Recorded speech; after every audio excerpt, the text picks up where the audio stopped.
एक बार मैं चाहूंगा कि काजल जी को लेके मंच पे आ जाए आप सब। थोड़ा सा पानी दो ना बेटा जी, पानी दीजिए ना पानी। ये प्यार कल है बरसो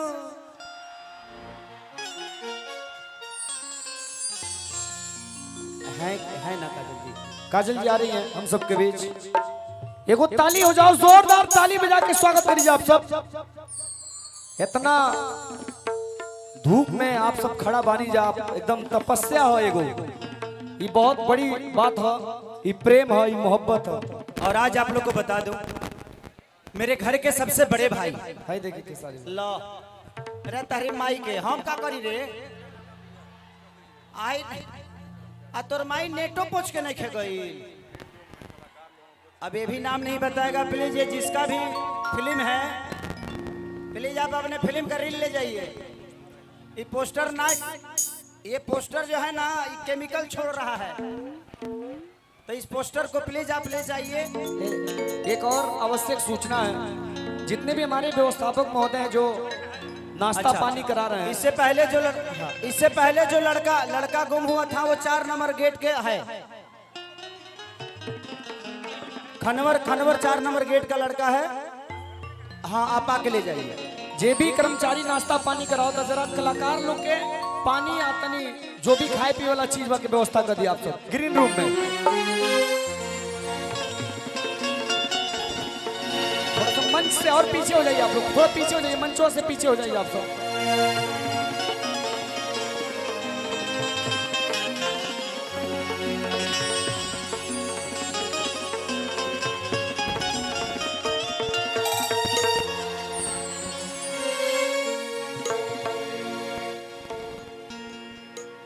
चंदा ये खाली लोगों के लिए कर रहा हूं, सीरियस मत होना। हाँ भाई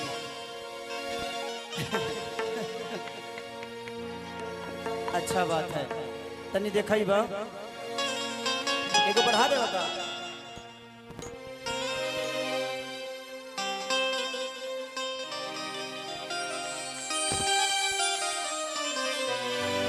ये गाना मेरे बहुत अजीज मित्र, मेरे भाई, मैंने बहुत प्यार करता हूं मैं। आप लोग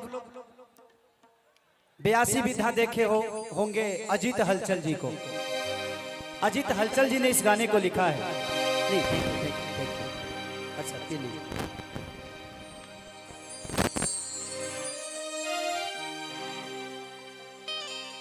इस 4 सालों में कितना कुछ खोया, कितना कुछ पाया पता नहीं, बट आप जैसी महिला को कौन खोना चाहता है। तू तो जिंदगी में यही लो समस्या के हाल बन के, हमारा आँख में समैलू का जाल बन के।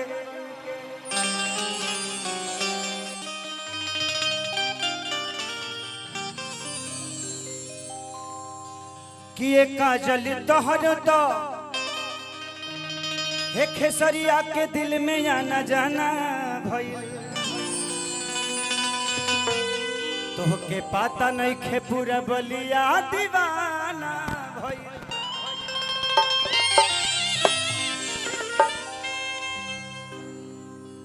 कि तू एक बार कह दे तू तो तोहरा पमरती हो, गवाही दी तेरा सड़क के धरती हो।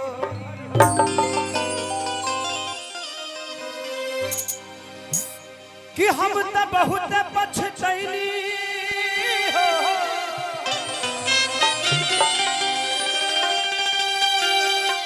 मिस कैनी तहरा साथ के, कहियो भूल लैखी क्रिया खा के कहीं भीरगुनाथ के।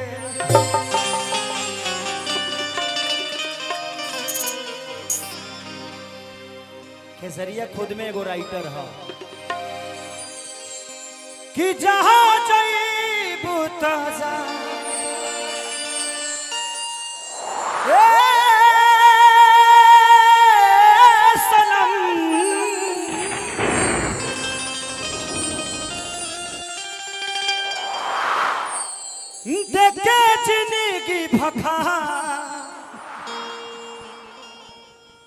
जखम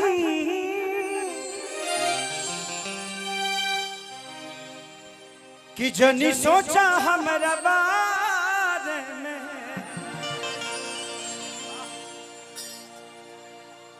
तोहरा खातिर हमरा मायल नारा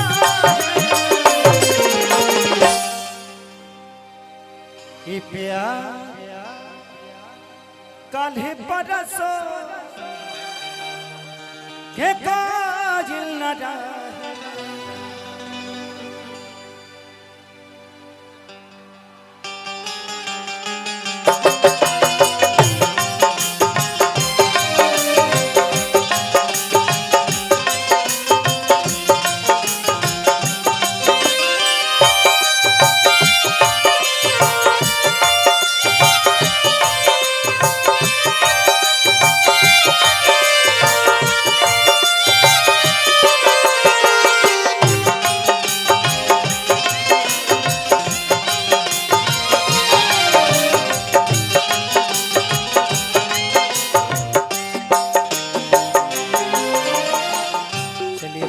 भानु भैया की तरफ से बहुत पुरस्कार।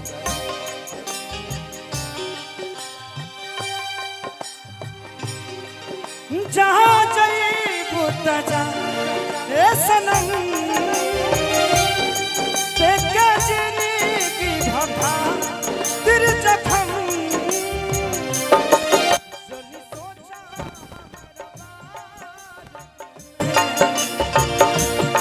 तोहरा खातिर हमरा मायल नारा काल्हे बरसो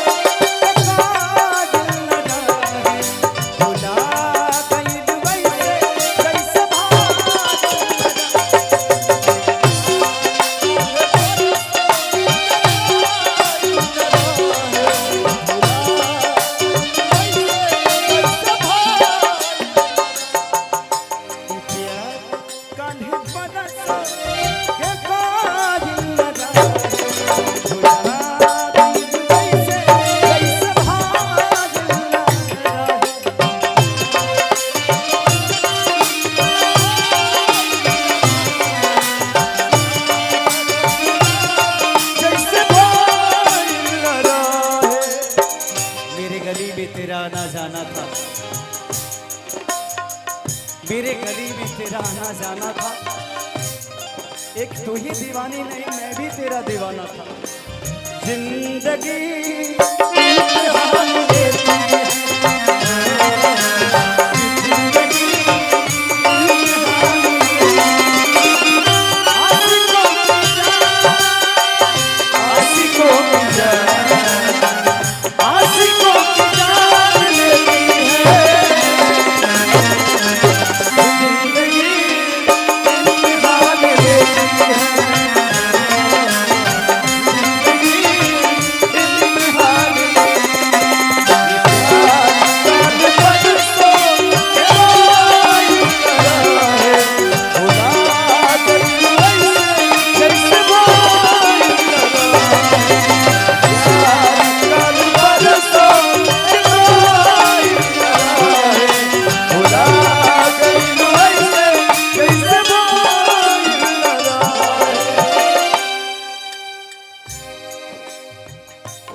तुम तो रहती थी मेरे जिंदगी में समस्या के हल बन के, इसीलिए तो आंखों में बसती थी काजल बन के। गंगा के पानी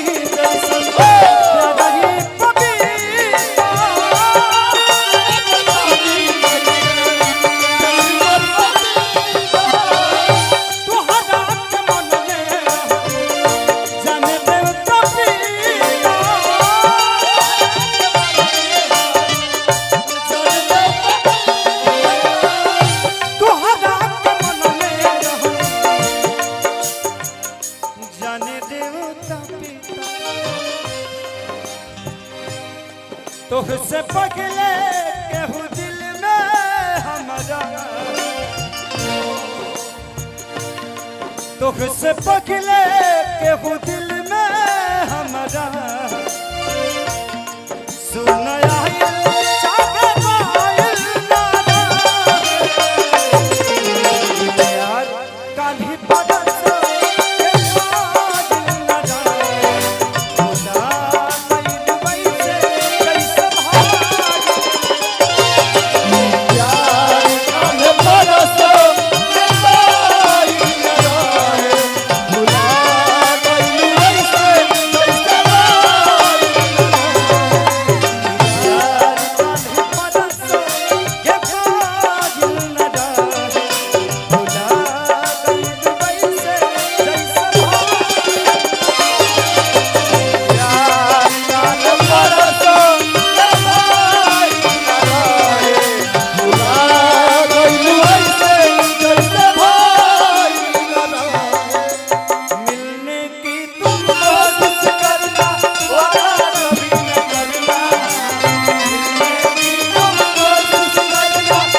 पे मरता हूँ तू मुझ पे मरती है,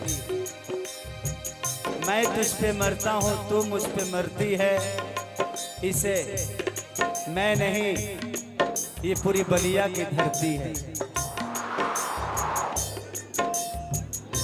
कई डूब करे जाके हमारा तू माल के,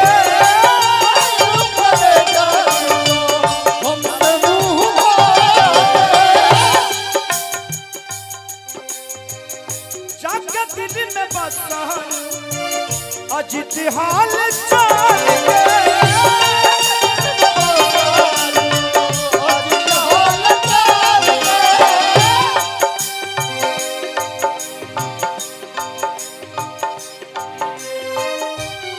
कतन कोगी खेसरिया पागा,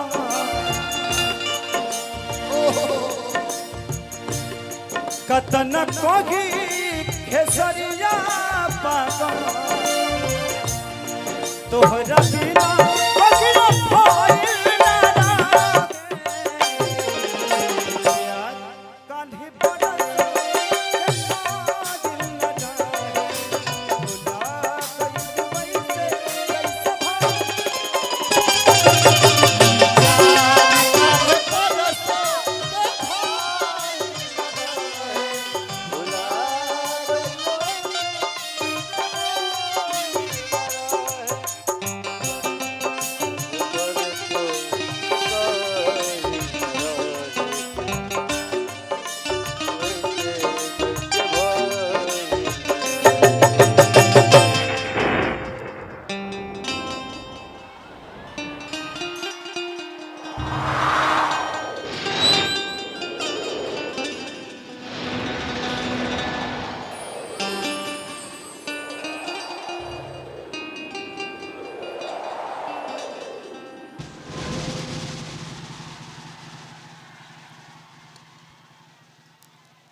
जिंदगी में कुछ यादें होती है, जिसको आना है, जो आया है वो एक दिन जाएगा।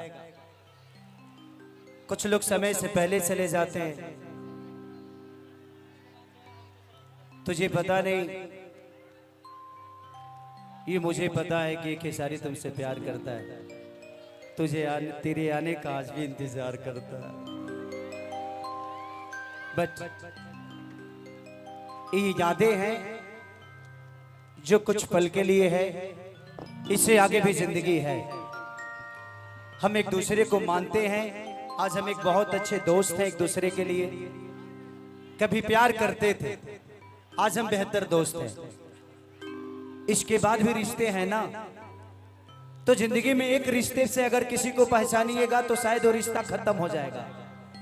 एक रिश्ते को कम से कम हजारों रिश्ते से तौल दीजिए, शायद वो रिश्ता हमेशा मजबूत हो जाएगा।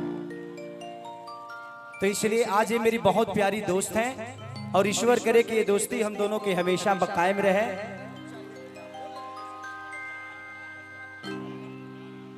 कि प्यारे नहीं खेल लिखल अरे हाथ के लकीर में, अरे नहीं खुद तकदीर में ये जा। तो दिल से थैंक यू। बहुत सारे कलाकार हमारे भाई, मैं बहुत बार बोल चुका हूँ, सारे भाई आए हैं, तो प्लीज उनसे भी दो गाना सुनिए, उसके बाद फिर मौका मिलेगा फिर मैं आऊंगा। Thank you. भैया भैया भैया भैया एक ये छोटा सा तोहफा आपके लिए भाई का है। अच्छा अच्छा अच्छा भैया भैया एक जोरदार तालियां बजा दे भाई के। अरे थैंक यू, आपने हाथों से बनाए हो आप। लव यू मेरा भाई, लव यू। वाह, एक जोरदार